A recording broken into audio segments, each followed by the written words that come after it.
Uhum. Boa tarde a todos. É um prazer muito grande recebermos o Emiliano Lopes, que é do Ministério da Saúde da Argentina. Ele é especialista em medicina interna, com docência universitária, com diplomado em telesaúde, especialista em gestão pública. Ele tem uma vasta experiência também no serviço, né? Ele coordenou a implementação do Plano Nacional de Telesaúde do Ministério da Saúde da Argentina em 2017, de 2017 a 2019, e atualmente é diretor, ele é diretor nacional de talentos e conhecimentos humanos do Ministério da Saúde da Argentina. Então, é um prazer muito grande tê-lo aqui, Emiliano, conosco. Nós o conhecemos já de uma longa data, né?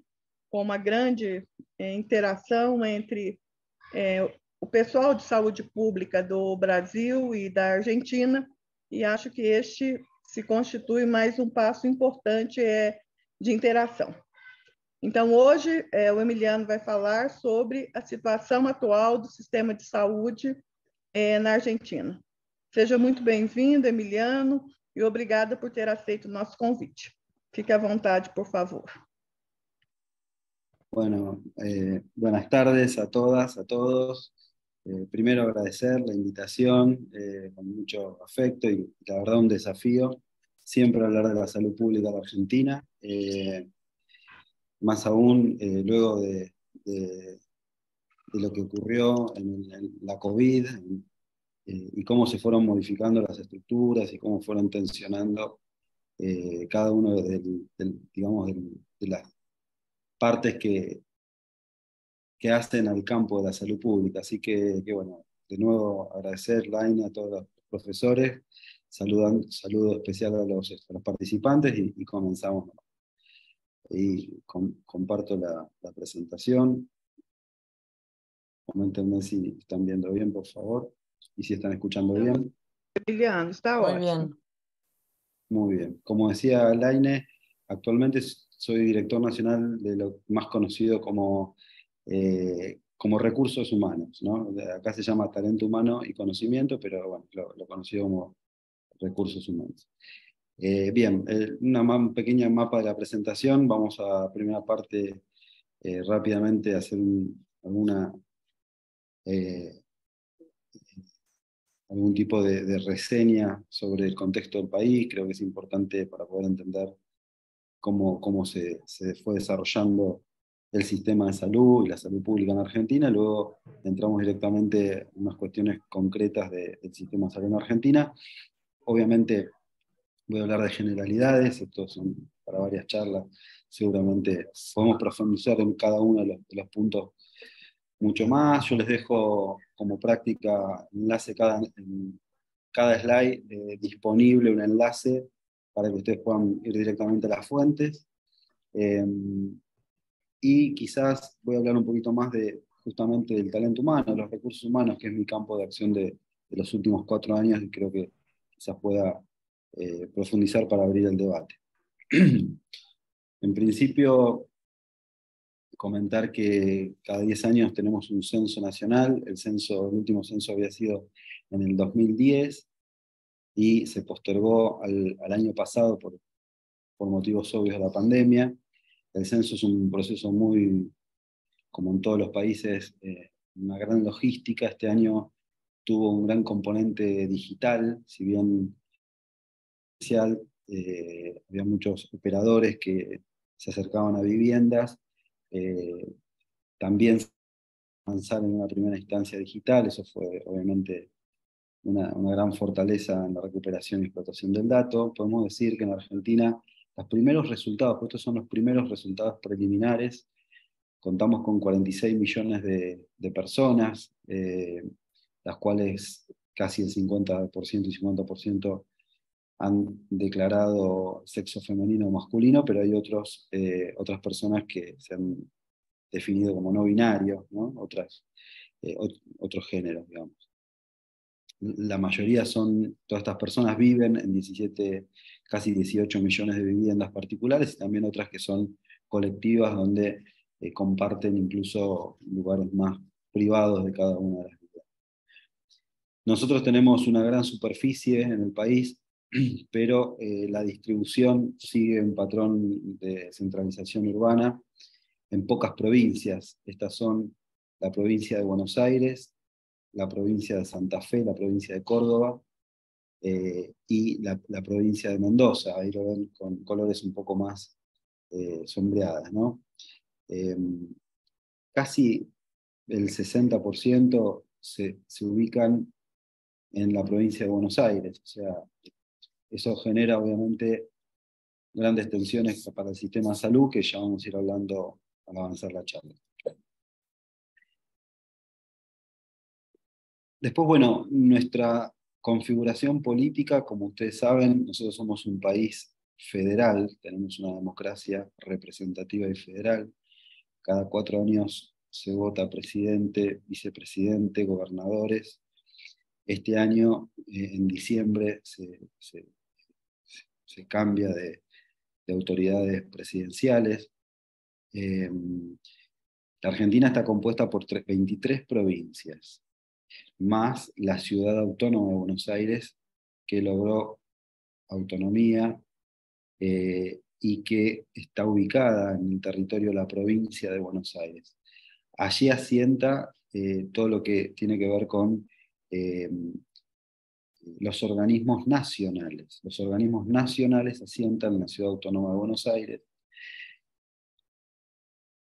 pero opera como una jurisdicción más. O sea, uno podría decir, entre paréntesis, que son 24 provincias. No seríamos estrictamente rigurosos, pero funciona desde el punto de vista de la autonomía de esa manera.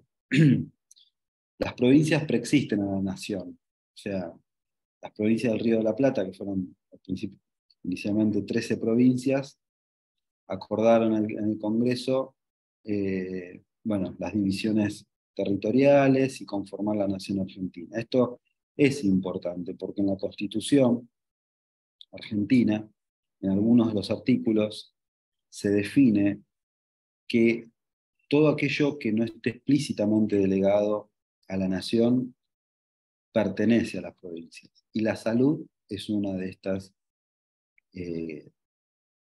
atributos, digamos, junto con la seguridad, con el poder legislativo, los senadores y diputados, cada una, legislativo, cada una de las provincias tiene su gobernador, sus diputados, sus senadores, y en términos en salud, los financiamientos, las políticas, los recursos, las prioridades la marca cada una de las provincias. La nación, vamos a ir hablando más adelante, tiene un rol en términos de rectoría, de gobernanza, de articulación, de integración, pero no se puede meter en las incumbencias particulares de cada una de las provincias. Tal es así que muy pocos tipos de decretos afectan, son decretos de interés público, como se llaman, y afectan a toda la nación. Las provincias deben adherir a los decretos, resoluciones, para poder implementar las políticas que el Estado Nacional imparte.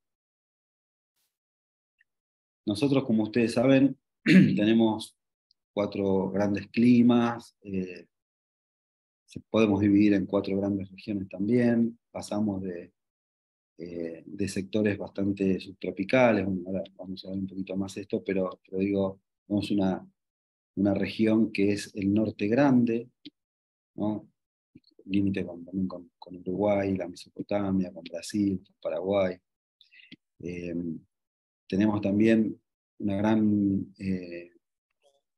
frontera con Chile desde ya, una zona céntrica, pero también tenemos zonas bien australes, de hecho parte del Antártico, tenemos tierras continentales en el Antártico Sur, la cual tenemos plataformas que viven 200 personas estables, ¿no? con climas totalmente extremos, y todo esto, las diferentes regiones geográficas, también cambian la epidemiología de manera diametralmente distinta, ¿no? Como se imaginarán en una zona subtropical, árida, montañas, o pampa húmeda, etc.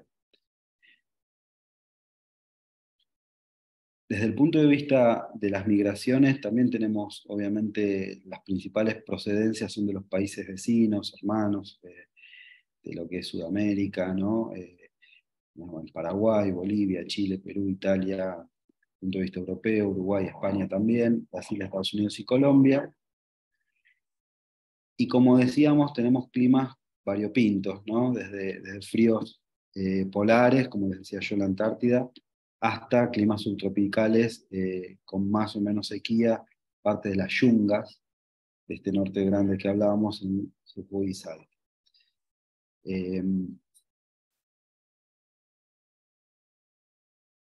Como bien saben, la salud, y como decía el doctor Carrillo, nuestro sanitarista de cabecera, para decirlo de alguna manera,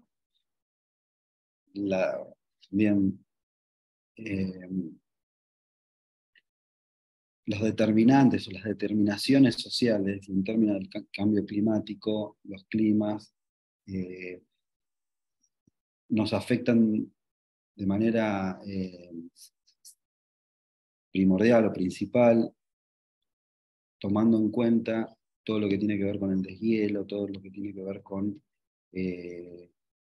las diferentes, de alguna manera, cambios climáticos que estamos sufriendo y que se ponen en evidencia, por ejemplo, en Uruguay, ¿no? Las sequías, los incendios forestales, todos diferentes tipos de, no sé si la palabra no es catástrofe, pero sí eventos naturales que están siendo totalmente diferentes. Por ejemplo, este año nosotros sufrimos los 4 o 5 días de más calor de los últimos 100 años, ¿no? Con temperaturas que sobrepasan los 40 grados. Digo, quería remarcar esto y que esa situación no se vive en todos lados por igual, digamos, obviamente lo que tiene que ver con lo que acabo de mencionar del clima, las altas temperaturas, tienen un efecto, por ejemplo, en la provincia de Buenos Aires, en la zona pampeana, ¿no? Que tiene que ver con crisis eléctrica directamente, ¿no? Para todo lo que tiene que ver incluso con las grandes urbes, pero en las zonas más áridas, como por ejemplo en la Patagonia, eso tiene su correlato, ¿no? En incendios, ¿no? Hace poco teníamos más de 3 incendios muy grandes forestales con movilización de la población, con todo lo que trae desde el punto de vista de vectores, en fin. El cambio climático y los efectos del cambio climático son una de las determinaciones sociales, ¿no? que después vamos a hablar, dentro de otras, que nos están afectando y nos están poniendo también en tensión y nos están haciendo revisar nuestros modelos sanitarios en los últimos 10 años. Taslay quiere recuperar ese sentido. Desde el punto de vista de la construcción del sistema de salud en la Argentina, la verdad que también hablando de las determinaciones sociales, y como decía Carrillo, cuando hablamos de la salud, en realidad estamos hablando, como ustedes saben, quizás de un epifenómeno de situaciones más globales, ¿no? Como es los modelos económicos, como tiene que ver con las crisis o los cambios sociales, demográficos, ¿no? Carrillo decía que si queremos atender a la salud tenemos que atenderlo con política, con economía. Y digo esto porque las diferentes etapas que fue madurando o sufriendo transformaciones en el sistema de salud, creo que la plataforma de estos cambios tuvieron que ver los modelos económicos, ¿no? Y cómo la Argentina se ceñía o se dialogaba con grandes movimientos y crisis económicas en el mundo, ¿no? El primer modelo higienicista o sanitarista, por allá por los 1880, tenía que ver con resolver puntualmente grandes problemas de salud pública, como eran el cólera, la fiebre amarilla, cuestiones que tenían que ver más con incluso la urbanización de la arquitectura y de las ciudades, ¿no? Las diferentes disposiciones de cómo se iban creando ciertos servicios, como las rutas del agua, el agua potable. O sea, era un modelo muy reactivo, totalmente ausente de la planificación y ausente el Estado. De hecho, ya vamos a ver, pero recién en 1947, en el otro periodo que vemos acá, de 1943 a 1955, contamos por primera vez con el Ministerio de Salud de la Nación. Hasta 1947 la Argentina no tenía un ministerio de salud digamos, nacional que se ocupe, que empiece a tener una planificación estatal centralizada. Ahí Ramón Carrillo, que muere en Brasil, joven, exiliado, fue el ministro de Salud de Perón, el primer presidencia de Perón. Bueno, realmente escribe un libro de 4.000 páginas, que fue el Plan Quinquenal de Salud, donde habla desde la infraestructura, los recursos humanos, o sea, totalmente revelador, digamos, es el primero que entendemos nosotros que habla de salud colectiva, ¿no? Cómo hoy se entiende la salud colectiva y eh, cómo lo pueden entender tantos teóricos que tienen base en Brasil y en otros lugares.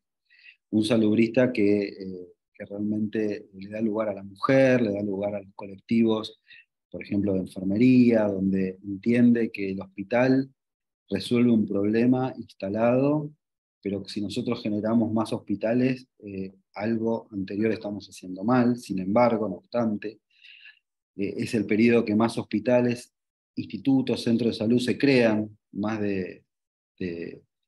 se triplica la cantidad de hospitales e instituciones que venían funcionando hasta ese momento. O sea que el modelo de Ramón Carrillo cimienta un modo de ver a la salud centrada en la persona, de manera totalmente renovadora. Y de hecho, se plantea en ese periodo el sistema único de salud, que nosotros en Argentina evidentemente no contamos con ese sistema único de salud que tan necesario es más en un país federal como el nuestro. Luego, justamente, y en base a diferentes tensiones con las interrupciones democráticas de los gobiernos, ¿no? A diferentes dictaduras, ¿no? El neoliberalismo en 1990, la crisis financiera en 2001, la gran crisis financiera con más del 40% de pobreza en el 2001. Todos estos periodos, digamos, pasamos a un modelo pluralista de planificación descentralizada. Desde 1955 hasta 1970, recuerden que nosotros tuvimos una dictadura muy fuerte del 76, ¿no? Al 83, ¿no? Digo, para encuadrar estos dos periodos que vemos en 1955 hasta, si quieren, 1983. Lo que ocurrió respecto a la salud fue una delegación completa de las funciones a las provincias, pero una delegación, porque uno podría pensar, y esto obviamente está este contraargumento, bueno, digo, decíamos, las provincias tienen sus particularidades, sus realidades, sus necesidades epidemiológicas, parecería no suena tan insensato, ¿no? Pensar en esta descentralización, pero no, en realidad fue el achicamiento estatal al máximo, ¿no? Empiezan a proliferar todos los sistemas privados desregulados, ¿no? por el Estado, y un Estado inexistente, ¿no? En el periodo, como les digo, de 1955, si quieren, fuertemente, 1970 a 1983. Esto es lo que ocurre ahí, ¿no? Con la dictadura que permite modelos económicos que después se cimentan en 1990.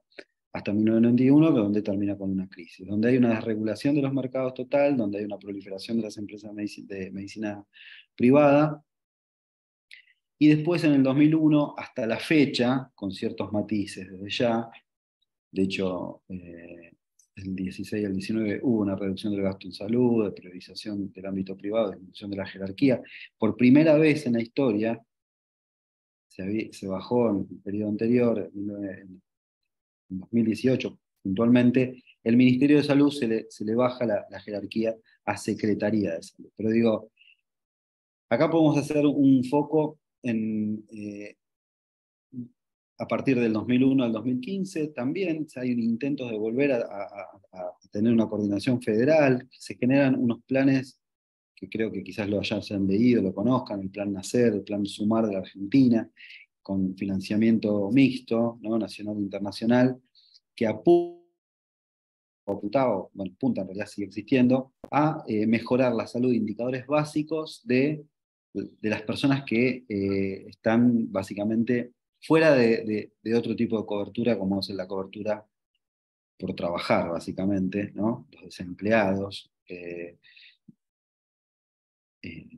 Y bueno, y estos grandes programas, que son realmente programas totalmente innovadores, vienen a resolver una crisis sanitaria que se gesta, como decíamos hace un ratito, desde el 70 hasta el 83, pero que después tiene sus embates en las políticas económicas que hacían referencia. Digo, hablar de salud pública sin hablar de políticas económicas, creo que no coincidirán conmigo que no tiene algún sentido, por eso hago estas referencias. Pero fíjense ustedes qué interesante, ¿no? Si nosotros hacemos un paréntesis entre 1960 y 2005, donde todos entendemos que, y coincidimos, o tratamos de coincidir, de que hubo muchos retrocesos y poco lugar del Estado para generar políticas públicas. Vean ustedes qué interesante que en muy poco periodo de tiempo tenemos la crisis del COVID, de la COVID, donde les debe haber pasado a Brasil, les pasó a muchos países de Latinoamérica, en el mundo en general, no hizo más que profundizar las diferencias, las brechas, y, eh, y replantearnos cómo veníamos haciendo las cosas, qué pudimos hacer en ese momento y qué tenemos que hacer de ahí en adelante. La verdad, el programa Sumar es un capítulo aparte. Lo que podemos decir es eso, que atiende a más de 15 millones de personas en prestaciones públicas gratuitas, y que la lógica es que el Estado de alguna manera incentiva con dinero, con financiamiento, dichas prácticas con tales estándares, ¿no? Entonces, los partos, la atención al paciente diabético, en fin, tiene más de 70 prestaciones, incluso también la capacitación es incentivada desde Nación para los efectores que la practiquen, para estas personas sin obra social, ¿no? Digo, el programa es muchas veces, en muchas provincias, en muchas instituciones, aporta mucho financiamiento a la lógica de funcionamiento institucional, ¿no? Digo, si bien el concepto es un incentivo a la mejor prestación posible a través de indicadores de transferencia verificables, si bien es un incentivo, en muchas instituciones, en muchas provincias, termina siendo un monto importante. Y tiene obviamente un montón de metas cumplidas que hacen una política pública realmente innovadora. Y tiene creo que ahí, bueno, en Brasil, después en un intercambio podemos charlar, tiene un correlato, un programa similar, ¿no? Ustedes tienen ahí un sumar que llevan adelante. La verdad que de Ramón Carrillo, un poco algo dijimos, ¿no? Él pensaba como, yo creo que estas dos frases que probablemente las conozcan, nos vuelvan a marcar el faro de qué es la salud pública, de qué es la salud, ¿no? Digo, frente a las enfermedades que generan la miseria, frente a la tristeza, la angustia y el infortunio social de los pueblos, los microbios como causa de enfermedad son unas pobres causas, decía él, y solo sirven las conquistas científicas sobre la salud si estas son accesibles al pueblo. La medicina no es solo un oficio, es una ciencia social, una ciencia política, una ciencia económica, y finalmente es también una forma de que la cultura de expresión más concreta del grado de adelanto de una nación. Él decía, perdón, que hay dos puntos en los cuales se tiene que abocar la política para mejorar, él decía esto en el 47, para mejorar la salud de los pueblos. Uno era tener bien remunerados, pagos, atendidos a las y los trabajadores de la salud. Él ya veía, esta es una de las grandes claves, atender a las y los trabajadores de la salud. No vale la pena hacer grandes esfuerzos si quienes son el punto nodal con los ciudadanos, digo, no quiero decir pacientes, ¿no? Porque los pacientes ya son, digo, ya tienen una carga de enfermedad, ¿no? Con los ciudadanos. Y por otro lado, el gran foco que él decía tenía que ver con el empoderamiento de la ciudadanía, de vuelta, ¿no? Digo, que haya una educación traducible, llana, entendible, donde los ciudadanos entiendan y puedan, obviamente, hacer uso de la salud ellos mismos. Pero obviamente para que esto se dé, tenían que estar saldadas un montón de cuestiones básicamente económicas y sociales. Y quizás esa era la función de la política. Eso lo vemos en las determinantes sociales de Braille, ¿no? Hoy el mapa de Estado es este, ¿no? La doctora Carla Bisotti es la ministra, y nosotros contamos con 3 secretarías más robustas que tienen que ver con la Secretaría de Equidad, de Acceso y de Calidad. Esto después se desagrega en un montón de otros raviolitos, como decimos nosotros, pero básicamente la Secretaría de Equidad tiene que ver con la integración del sistema, ¿no? Trabaja la gobernanza, los sistemas de información, la atención primaria, eh, después está la Secretaría de Acceso sobre todo a medicamentos, en un gran programa que se llama Remediar, que también es medicación gratuita, y que también se desembolsa esa medicación según ciertos tipos de indicación, una población a cargo, por los hospitales, por los centros de salud. Diferentes estrategias sanitarias, concretamente en el ciclo de vida de los pacientes, ¿no? Ya, ahí sí hablando de pacientes. Y después está la Secretaría de Calidad, que tiene que ver con toda la regulación, la fiscalización de las instituciones y de las prácticas, y también del talento humano y del recurso humano, ¿no? Que esa es la dirección nacional. Cada una de estas subsecretarías tiene al menos 3 direcciones nacionales, y cada dirección nacional tiene muchas direcciones a cargo y cada dirección coordinación. Pueden verlo en el enlace que les dejé en el mapa de Estado. Pero ahí está la Dirección Nacional de Talento Humano, debajo de la Subsecretaría de Calidad, Regulación y Fiscalización. Bien, ¿qué nos pasa a nosotros desde el punto de vista de las defunciones, ¿no? Si uno pone como un evento de salud, digamos, final, si se quiere, bueno, o para hablar de cuáles son los problemas que nos aquejan. De vuelta, esto es una generalidad, realmente cuando uno ingresa a cada una de las localidades, a alguna de las provincias, se desarma este cuadro y cambia totalmente. Pero digo, a nivel promedio país, nosotros somos parte de la transición epidemiológica, ¿no? Que aqueja a muchos países de, si se quiere,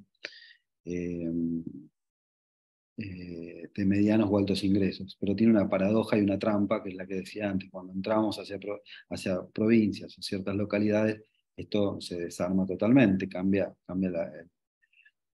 digamos, la lista, ¿no? Pero bueno, las enfermedades del aparato circulatorio, las neoplásicas, las respiratorias, y después los aparatos digestivos, endocrinas, nutricionales, son las principales causas. Digo, son enfermedades crónicas no transmisibles. Y después las enfermedades transmisibles, por debajo, ¿no? Excepto la enfermedad por COVID, que se instaló como por lo menos en el 2020, como cuarto lugar de muerte, ¿sí? Pero vean ustedes cómo cambian los porcentajes según las regiones del país, como les decía anteriormente. Creo que seguramente comparten ustedes mucho de estas causas de muerte, ¿no? Nuestros indicadores son estos, ¿no? Insisto, esto está también ahí en las fuentes de la dirección de los indicadores básicos de la Dirección de Información y Estadísticas Vitales de la Nación. Tenemos una esperanza de vida de 75 años promedio, una mortalidad infantil de 8.8 cada 1000 nacidos vivos, Esto cambia según el género, ¿no? Y bueno, un gasto en salud que fue creciendo, ¿no?, como porcentaje del PBI de 9,4 puntos. De ellos, el gasto público en salud público es 2,7, en seguridad social, ahora vamos a ver, es 3,9, y privado 2,8. Tenemos aproximadamente un 8% de población rural, y ese 8% es totalmente disímil, por ejemplo, en la ciudad en la cual yo estoy hablando, que es la Ciudad Autónoma de Buenos Aires, tiene 0% de ruralidad. ¿Cómo está distribuida la cobertura? ¿Cómo todos esos 46 millones, debajo de qué paraguas de cobertura social se encuentran? Bueno, lo primero tenemos que decir que tenemos tres grandes eh, entes que generan cobertura en el un lado.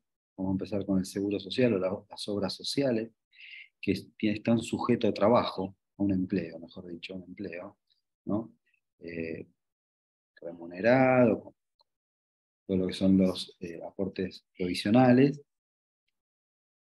que se atienden en hospitales públicos, en hospitales nacionales, provinciales, y también en algunos hospitales que son directamente de la obra social. En el Seguro Social se encuentra el Instituto Nacional de Jubilados y Pensionados, conocido como PAMI, que ahora vamos a hablar un poquito de ello, y cubre hoy la mayor parte, pero si uno deduce esto, podemos decir que hay un 35% de desocupación, más la desocupación hoy en la Argentina, es mucho, el 60%. ¿Qué pasa con ese 35% que están desempleados, ¿no? Que no tienen ningún tipo de cobertura por obra social, por el empleo y mucho menos por gasto de bolsillo? Estas personas son absorbidas por el sistema público. Son recursos nacionales, provinciales, municipales, locales, ¿no? Eh, y que se atienden en los mismos hospitales y centros de salud que la gran mayoría de las obras sociales. Son personas sin cobertura. Y después está un 5%, quizás un poco más, de personas que pueden pagar de bolsillo empresas de medicina prepaga o privada, ¿no? Ahora, acá lo interesante que ocurre es que esto se superpone, digamos. Muchas veces en el hospital público son atendidos personas que tienen obra social y privada. O sea, hay un solapamiento total. Hay una buena noticia, que es que no hay un argentino realmente, o persona que esté en el territorio argentino, mejor dicho, que no pueda ser atendido. Nosotros ahora tenemos una gran migración de mujeres embarazadas de Rusia, sí, están al tanto, hay todo un dilema, un debate, es una cuestión que obviamente atrás de esto hay una vulnerabilidad de las personas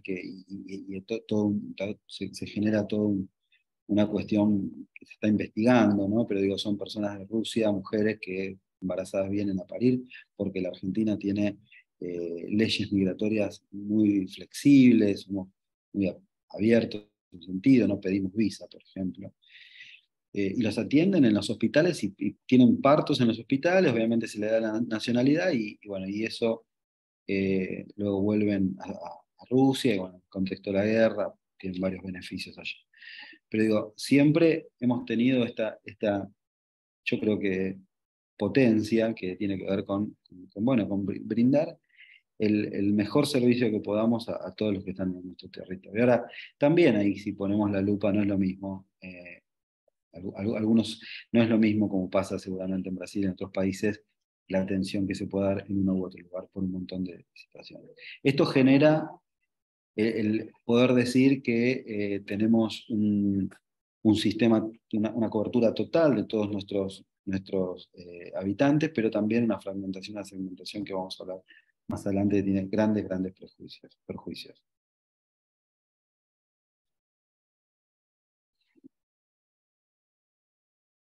Perdón. Las obras sociales, si se acuerdan los cuadritos, se crean a partir del 40, ¿no? en un periodo también de interrupción de la democracia, de Onganía, y bueno, básicamente, como yo decía, son empleados que se tienen que afiliar a una rama, digamos, a su obra social, y hubo una gran, digamos, eso generó una cobertura muy grande, ¿no? Del 37% al 73% en 1985. Pero fíjense ustedes los números, qué interesante. 292 obras sociales nacionales, ¿no? 24 institutos de obras sociales provinciales. Perdón, disculpen.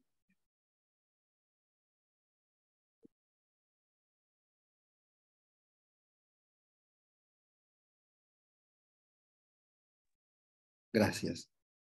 Eh,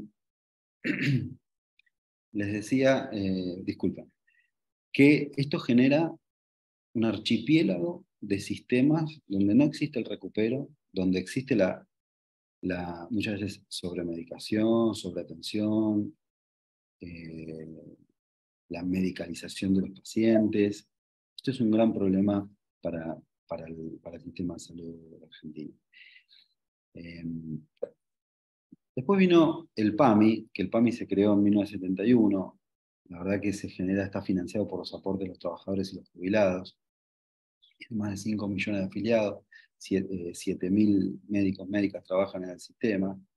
Y bueno, tiene grandes desafíos también, sobre todo de recupero de las prestaciones, pero vamos a decir que, y la calidad de la atención, ¿no? No es la misma calidad de la atención que cuando uno tiene ciertas obras sociales como trabajador, obviamente como cuando puede pagar de bolsillo una empresa de medicina prepaga. Es muy potente y la verdad que nosotros estamos orgullosos de la obra social de los pensionados y jubilados, que ya les digo, atiende a 5 millones de afiliados, pero todavía hay una deuda que saldar desde el punto de vista de la calidad, y muchos reclamos de la atención a los jubilados. O sea que existe ese degradé de la atención, ¿no? Que se pone en juego cuando uno tiene un sistema fragmentado, no solamente desde el punto de vista de hospitales, instituciones, prestadores, sino también de la capacidad de pago y los servicios que generan una gran brecha en la calidad de la atención. Bueno, la verdad dijimos que el gasto en salud es cercano al 9% del Producto Bruto Interno del país. Eso nos pone en un nivel muy bueno desde el punto de vista de la región. Como decíamos antes, el acceso gratuito y universal para todos los argentinos y los que estén en el territorio argentino independientemente de la cobertura. En general, el porcentaje fue aumentando a lo largo de los años del gasto en salud. Y ese porcentaje aporta, la mayoría lo aportan, digamos, de nación, ¿no? El gasto en salud por el gobierno, a nivel nacional, provincial o municipal, de este grupo, ¿no? Sacando las obras sociales, como decíamos antes, o las empresas de medicina privada, la nación eroga una cantidad de financiamiento importante. Perdón. ¿Cómo es la estructura, digamos, ¿no? En este país tan fragmentado? Contamos con aproximadamente más de 30.000 establecimientos de salud que están registrados en una red federal de establecimientos de salud, el conocido REFES. Hoy está actualizado en 35.000 establecimientos, 60% son privados. Y yo creo que esta slide lo que intenta seguir poniendo en tensión y dimensionar nuestro gran problema, porque ese creo que es el desafío que tiene el Estado, que vuelvo a decir, es la fragmentación, porque cada una de estas instituciones que están prestando servicio a diferentes pagadores, digámoslo, prestadores, no tienen conexión entre ellos. Y acá hablamos un poquito de salud digital, si quieren, para hablar de un punto, ¿no? Digo, la historia clínica del paciente que se atiende en el noroeste argentino queda totalmente interrumpida y desconocida para el paciente que se atiende en provincia de Buenos Aires. Pero también adentro de provincia de Buenos Aires, ese paciente se atiende en los 3 subsectores que hablábamos antes, es totalmente un paciente nuevo para cada uno de esos hospitales. Creo que si nosotros pudiésemos resolver ese tema, ¿no? De que el paciente sea el mismo donde se atiende, bueno, podríamos resolver un problema del paciente, ¿no? No de la salud de la Argentina, pero sí del paciente. Bien, entonces hablábamos del sistema de salud en Argentina, hoy un sistema que está compartimentalizado, fragmentado en estos grandes 3 subsectores, el público, el social y las empresas de medicina privada. Bueno, y volviendo al aforismo, a la frase de Carrillo, si el talento humano, el recurso humano, nosotros escapamos a la palabra recurso humano, ¿no? Porque recurso humano es un término muy utilizado en todo el mundo, pero comprendemos que tiene un sesgo, ¿no? Un recurso, no como algo que se agota, finito, cuantificable, cosificable, ¿no? Y la verdad y talento humano también podría ser deconstruido, podríamos llegar a lo que nosotros pensamos es un agente en salud, ¿no? Que tiene que ver mucho más con capacidades, con competencias, con potencia, transformación del campo de la salud, ¿no? Y parece una charla filosófica, pero créanme que tiene mucho que ver, porque esto es un poco más el tema nuestro, el tema en particular de la dirección. Las tasas que vamos a ver ahora del talento humano de las personas, que son 3 cada 1000 o 30 cada 10.000, son totalmente, son tasas necesarias para transferencias de financiamiento internacional, pero poco dialogan con cómo resuelve en los problemas de salud esa tasa, digamos, ¿no? Digo, podemos hablar bastante de esto, es lo que nos apasiona y hacemos, pero digo, tiene un sentido esto de no hablar de recurso humano y hablar de talento humano, y tampoco de capital humano, ¿no? O por lo menos, de vuelta, es nuestra mirada. Capital humano como algo también que tiene un valor, que se puede acumular, digamos, no. El campo del talento humano en salud tiene estos componentes en todos lados, ¿no? La oferta de la educación, que además cada uno de estos rectángulos tiene su proceso propio de oferta y demanda, la educación, la salud, el mercado laboral, después están los indicadores, todo eso traccionado en una malla, como diría Jaime Breil, una malla de fuerzas de mercado, relaciones económicas, relaciones de poder, políticas y tecnología. Eso deforma estos rectángulos, pero finalmente son los que se ocupan de la salud de las personas, ¿no? Cuando hablamos de salud concretamente. Sabemos que esas otras fuerzas también se ocupan de manera indirecta y afectan la salud. En este sentido, les cuento que nosotros tenemos como grandes estructuras en educación, tenemos, bueno, el Ministerio de Educación que depende de Nación, y tenemos agrupaciones, por ejemplo, de formadores, del nivel técnico, de un nivel profesional terciario, que podemos incluir lo que son las profesiones de grado, como la medicina, para hablar de alguna en este punto hegemónica, pero digo, bueno, medicina, y después tenemos todo lo que tiene que ver con el posgrado, ¿no? Ya desde especialista, doctor, magíster. De eso se ocupa el Ministerio de Salud de la Nación pagando en el ámbito público a las universidades nacionales, ¿sí? Que se agrupan en el Foro Argentino de Facultades Públicas, a FACIMERA, que son las privadas, y bueno, y después tenemos un órgano regulador de la calidad que es la CONEAU.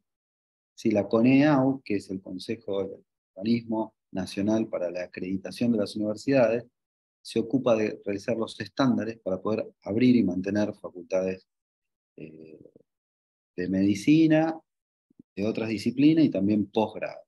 Después tenemos el campo de la salud, del salud de los trabajadores. Y acá entran también los ministerios como pagadores digamos, de públicos de estos recursos, de estos agentes, los talentos, las sociedades científicas, los colegios médicos, las entidades privadas. Ahí entramos del ministerio en la regulación, la matriculación, la certificación, recertificación, y un gran eslabón de esta cadena son las residencias, que es una de las formas de especializar a los que se forman en el grado. Y después tenemos el mercado laboral, digamos. Después tenemos la oferta del mercado laboral, la demanda, ¿no? La demanda, la capacidad de pago, qué es lo que pasa realmente para que los jóvenes y las jóvenes elijan una u otra profesión, disciplina, digo, concretamente. ¿Qué se paga más? ¿Una cirugía reparadora o una prevención de un paciente, un pie diabético? ¿No? Esa es la discusión que está en la fuerza de oferta y demanda, ¿no? Digo, los jóvenes que están entrando al nivel técnico o que están haciendo las facultades, las formaciones de grado de ciencia de la salud, están mirando el mercado laboral, ¿no? Y ahí hay tensiones de otro estilo, ahí están los mercados, eh, digamos, la farmacéutica, todo lo que es, cómo tenemos que dar también esas batallas para que no modifiquen el modelo de atención, que es algo que podemos hablar y que tiene que ver con cómo uno dice fortalecer la atención primaria de la salud, muy bien, pero fortalecer tiene que tener un correlato concreto en el mercado laboral. Si no, se queda en un eslogan interesante y que todos acordamos hace muchos años, pero un cardiólogo haciendo una intervención de alto nivel de complejidad no puede tener el mismo reconocimiento, ya no solo remuneración, reconocimiento social que un médico generalista que previene una enfermedad en una comunidad o en una familia, digamos, ¿no? Nosotros contamos con 3,86 tasa de médicos cada 1.000 habitantes y 5,3 tasa de enfermeros cada 1.000 habitantes. La verdad que eso es totalmente auspicioso, totalmente auspicioso. ¿Sí? Salieron 2 papers hace poco, creo que son 2020, de Lancet, que tratan de generar indicadores, ¿no? Para poder recomendar un número de médicos y enfermeros por cada 1.000 habitantes. Es interesantísimo el paper, el análisis que hacen, las tablas, la matemática que hay atrás, pero hay algunas cuestiones que no se explican y son concretas. Ahora vamos a hablar. Esta tasa de médicos, de vuelta, son promedios. Fíjense que es tramposo, porque tenemos Santiago del Estero, Misiones, Formosa, Chaco, digo, la mayoría de las provincias está por debajo, ¿no? Esa es la primera mala noticia que tenemos. Por otro lado, que tengamos 16 cada 1.000 habitantes en la Ciudad Autónoma de Buenos Aires, que era ese puntito, no es toda la provincia, sino es el puntito ese. Fíjense que en Buenos Aires, que es la provincia, tenemos menos de 3 puntos, menos de la media. Ahora, en Buenos Aires, que es ese puntito, tenemos una proliferación enorme de médicos, de médicas. Y eso no resuelve los problemas, genera otros nuevos problemas, como es ya les digo, ¿no? la sobre medicalización, la competitividad, la baja remuneración, digamos, hay otros problemas de tener muchos especialistas cada 1.000 habitantes. Esas rayas, lo que se ve digamos, como azul o celeste, habla de cuántos de esos médicos están especializados en eso. Cuando vamos a ver en qué están especializados, o mejor preguntamos cuántos de ese color celeste, que son los especializados, están especializados en atención primaria de la salud o áreas críticas, bueno, vemos que ya también hay una subestimación total o una disminución nosotros necesitaríamos que esos celestes, sea el 80%, sean verdes, digamos, ¿no? Como creo todos los países, ¿no? Que acordamos el modelo de atención primaria. Ahora, digo, ¿por qué eso no ocurre? Bueno, yo creo que hay que preguntarle al mercado laboral, en parte. Enfermería, esto es interesante porque en enfermería tenemos desde ya una tasa que en promedio que es buena, nos pone entre los países que tenemos mejores tasas. Ahora, cuando vamos hacia el interior, en la formación, lo naranja significa son auxiliares, o sea que no son ni técnicos de enfermería y obviamente tienen una formación de menos de 2 años, los auxiliares, menos de 1 año. Técnicos pueden ser 2 años y licenciaturas son 5 años, ¿no? O sea que tenemos una disparidad, una calidad bastante importante. Hay una correlación concreta en un paper que se publicó ahora, en el 2022, muy interesante, en la revista Medicina Familiar y General, entre básicamente algo que es obvio, pero siempre verlo en datos es mejor, que tiene que ver con el número de especialistas en atención primaria de la salud, el Producto Bruto Interno y la mortalidad infantil, básicamente. O sea, donde hay mayor mortalidad infantil es donde tienen menos especialistas en la atención primaria y coincide con que el Producto Bruto Interno per cápita es menor, ¿no? Te digo, eh, pero siempre decimos lo mismo, ¿no? A mí me gusta remarcar esto, no importa tanto el número, porque digo, no es lo mismo 3.8.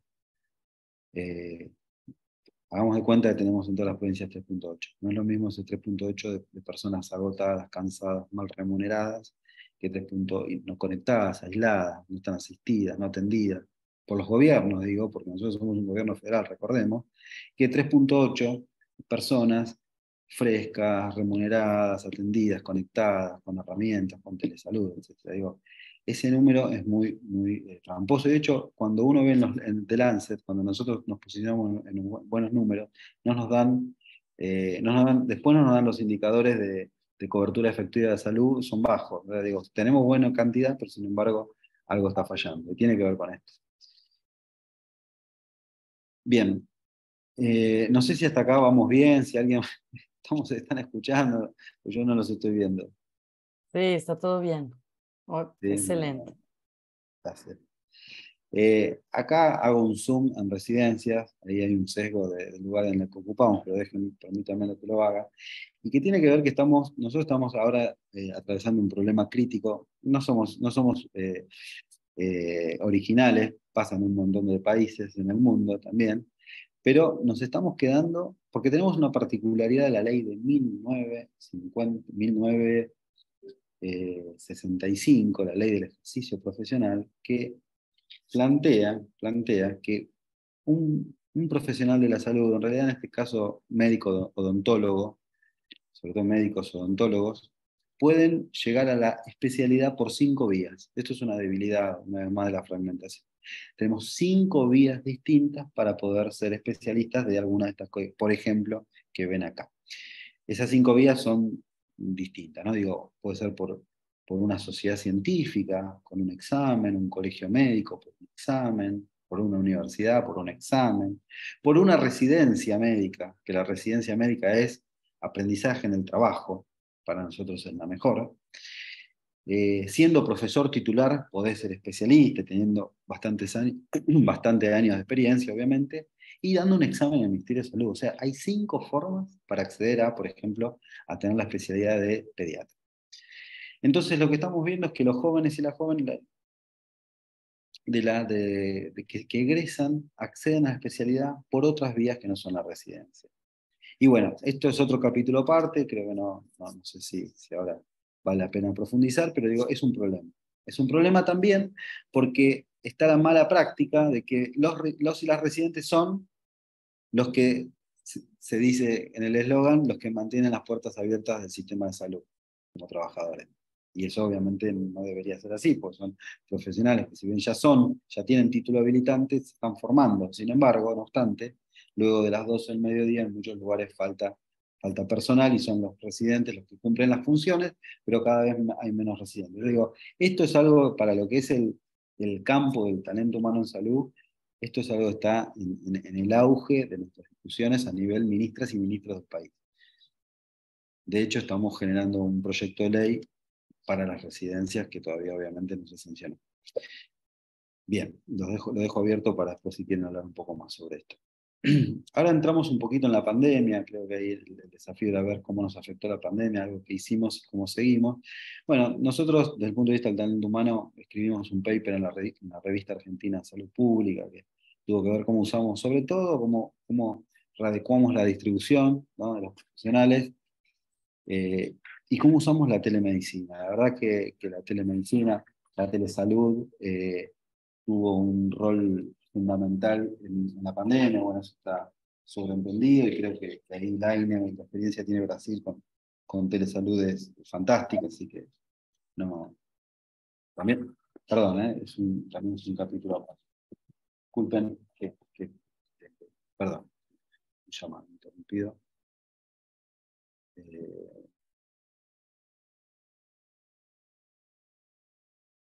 Entonces, decía, bien, la telesalud se usó de manera muy beneficiosa. También escribimos un paper sobre política de planificación y gestión del talento humano en el Ministerio en cuestiones de pandemia, y ahí contamos un poco cómo radicamos los sistemas, cómo radicamos el sistema de salud en términos del talento humano siempre. Ahí somos autores, se puede bajar ahí está el enlace de la revista. Hicimos un examen digital para todos los residentes. Eso fue un pionero, la verdad que estuvimos indagando, ¿no? Los residentes justo tenían que rendir en el momento de la pandemia y hicimos un examen para más de 10.000 personas, un aplicativo.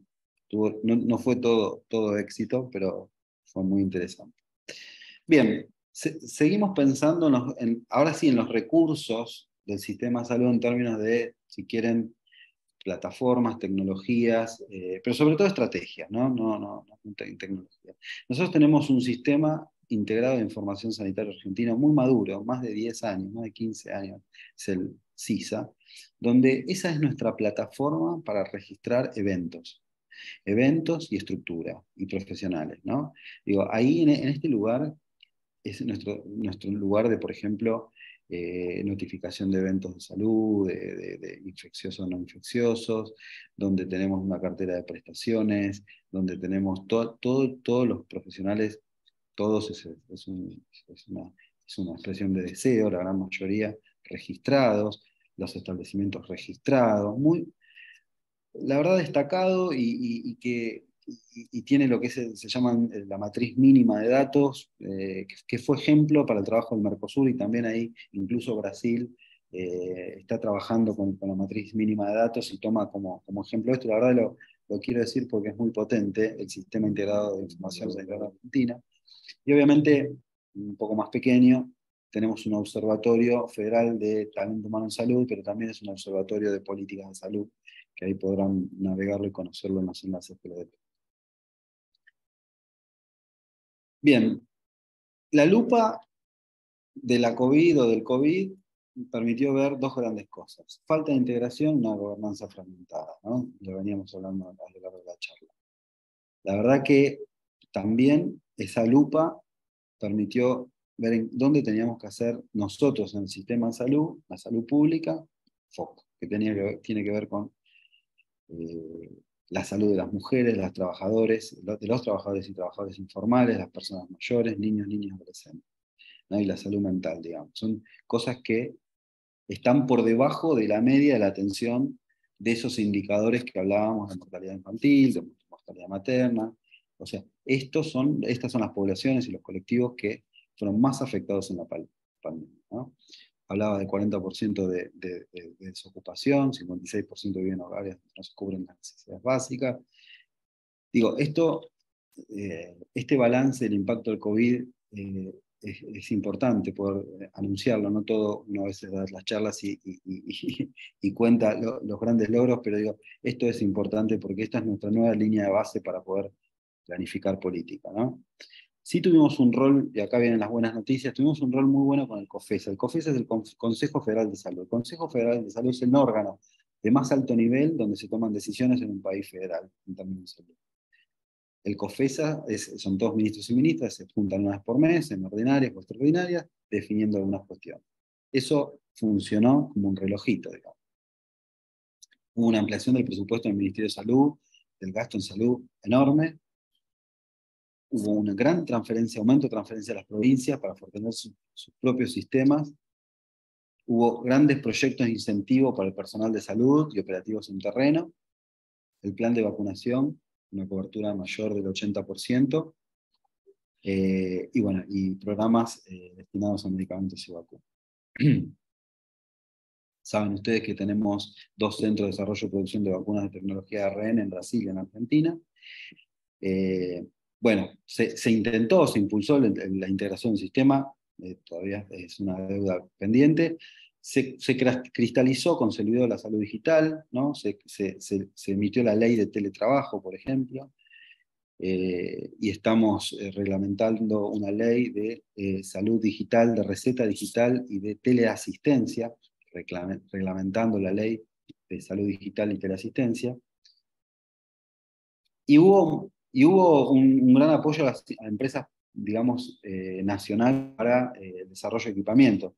La licitación más grande de respiradores, que nosotros los compramos en el exterior, fue justamente en una empresa de Córdoba, que proveyó respiradores a toda la Argentina y ahora está también exportando al exterior. Bueno, esta slide es hacia donde tenemos que ir, ¿no? Protección a población con cobertura pública exclusiva, lo venimos manteniendo, ciencia y tecnología, cobertura de la planificación, cultura de planificación, perdón. El Estado presente, digamos, ustedes vieron ahí en la línea de tiempo que si bien todos podemos coincidir en que el modelo de Estado presente regula la salud, empodera a las instituciones, genera una lógica de rectoría de gobernanza, no fue siempre así, de hecho, bastante pendulante. Bueno, eso vemos nosotros que la pandemia, que poder haber respondido en estado presente generó grandes beneficios al sistema de salud. Bueno, sistemas de información integrados unificados, articulación, acuerdos paulatinos programáticos con metas claras, y el tema de los equipos de salud fortalecidos. La fragmentación es un predictor totalmente, y sobre todo en esto, ¿no? En deficiencia en cobertura, en recupero de costos, ¿sí? En superposición de coberturas lo hablamos, planes de beneficios disonantes, ¿no? Digo, hay planes que se superponen entre provincias y nación. No tenemos datos todavía. Tenemos muchísimos datos, pero no son completos, y generan un gran esfuerzo. Las reglas, como les llamamos, el workflow, los flujos de negocio de los datos deben ser mejorados. Porque esto genera mayor inequidad, mayor ineficiencia en el sistema.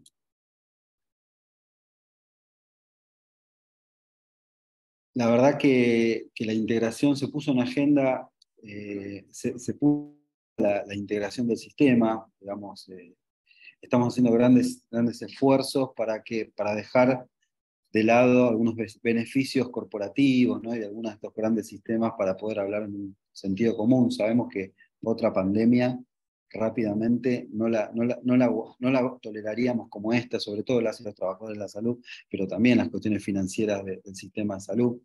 Y hoy por hoy, si ustedes nos preguntan desde el punto de vista de la salud pública y lo que está en agenda tiene que ver con cómo atendemos los determinantes sociales de la salud desde la salud.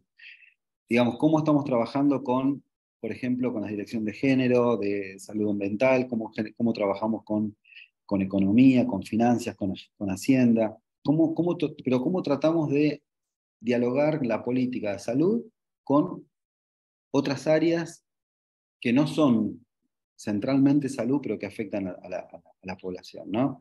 Digo, ¿para qué? Para tratar de llevar la atención primaria con estas lógicas que les decía a nosotros. Ponerla en agenda la atención primaria significa reconocerla en todo sentido, ¿no? Ese creo que es uno de los mayores desafíos que tenemos nosotros. Y obviamente la salud mental quedó totalmente dañada, ¿no? De las y los profesionales, pero también de la población, pero digo, podemos ser reactivos o podemos ser preventivos.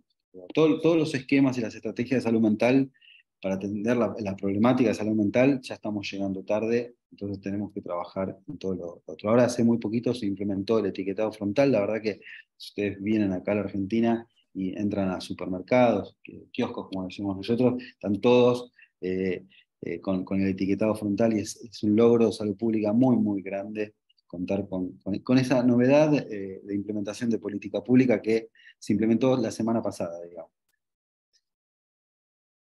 Bueno, el por qué integrar, creo que ahí está en el mapa, se juega con un país, ¿no? Como está ahora dividido, ¿no? Con su fragmentación y también como deberíamos, y como lo imaginamos, integrado. La verdad que soy un poco redundante si leo cada uno de estos puntos, pero espero que a lo largo de la charla se haya podido vislumbrar la necesidad de contar con una integración del sistema, y no es un objetivo de corto plazo y tampoco a mediano plazo, que es un trabajo para obtener logros a mediano y largo plazo.